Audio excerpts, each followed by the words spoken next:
बैल का दूध। हमेशा की तरह एक दिन मौका पाकर दरबारी बीरबल के खिलाफ बादशाह अकबर के कान भरने लगे। वे कहने लगे, जहां पनाह, बीरबल स्वयं को कुछ ज्यादा ही अक्लमंद समझता है। यदि वह इतना ही अक्लमंद है तो उसे कहिए कि वह बैल का दूध लेकर आए।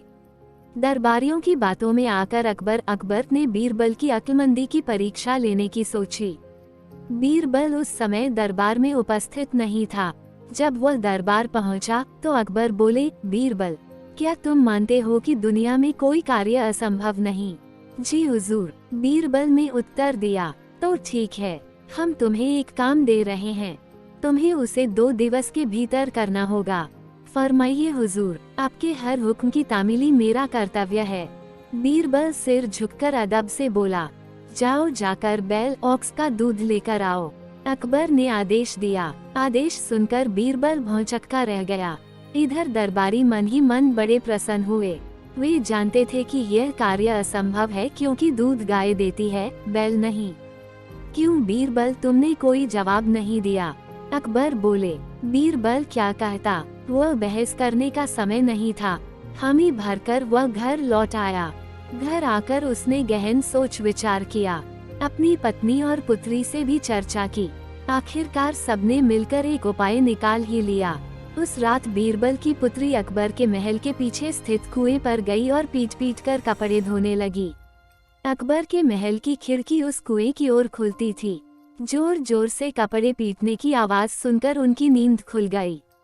खिड़की से झांकने पर उन्हें एक लड़की कुएं पर कपड़े धोती हुई दिखाई पड़ी।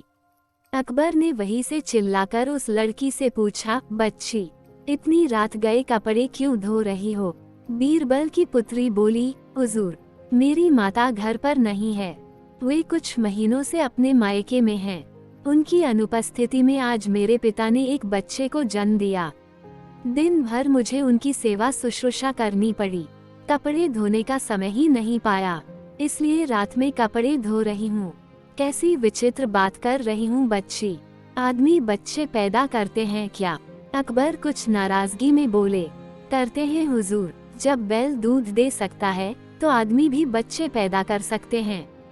बीरबल की पुत्री ने उत्तर दिया। ये सुनना था कि अकबर की नाराजगी हवा हो गई और वे पूछ बैठे, बच्ची, कौन हो तुम? हुजूर, ये मेरी पुत्री है। पेड़ के पीछे छुपे बीरबल ने अकबर के सामने आकर उत्तर दिया। ओह, तो ये तुम्हारा स्वांग था? अकबर मुस्कुराते हुए बोले, गुस्ताखी माफ हुजूर, और कोई रास्ता भी नहीं था अपनी बात समझाने का। बीरबल अकबर की नींद में खलल डालने के लिए क्षमा मांगते हुए बोला। इधर अकबर भी बीरबल की अक्लमंदी का लोहा मान गए। अगले दिन रात का पूरा वृतांत दरबारियों को सुनाते हुए उन्होंने बीरबल को उसकी अक्लमंदी के लिए सोने का हार इनाम में दिया।